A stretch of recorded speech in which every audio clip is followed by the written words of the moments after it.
Did you know that the word covenant is not only used in weddings, in agreements, but covenant is always in the mind of God. Many say na pagka tayo po ay may gusto sa Diyos o may hinihingi tayo sa Diyos, ay very eager tayo na makuha natin yun. But if we really understood the Bible and we really see what Jesus is talking about, alam nyo ba na yung salitang covenant ay binubulay-bulay lagi ng Diyos araw-araw?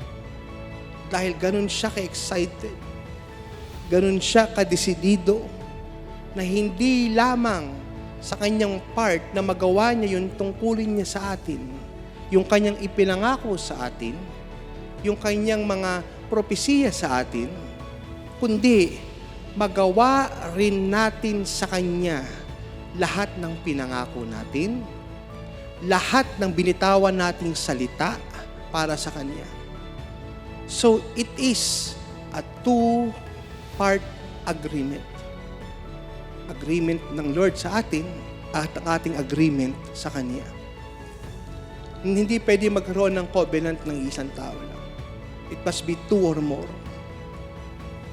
Marami tayong plano. Marami tayong pangako na binitawan sa Diyos na lahat ay nakarinig. Ang mga anghel, si Jesus mismo.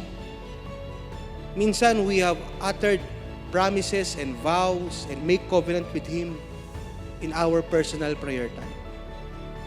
But everything na ating binibitawan is always recorded, not only in the mind of God, but also in His heart.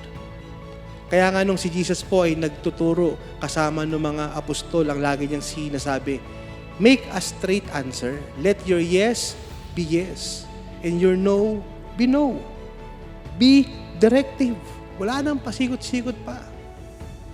Because everything na lumalabas sa ating mga bibig ay laging tinatanggap ng Diyos.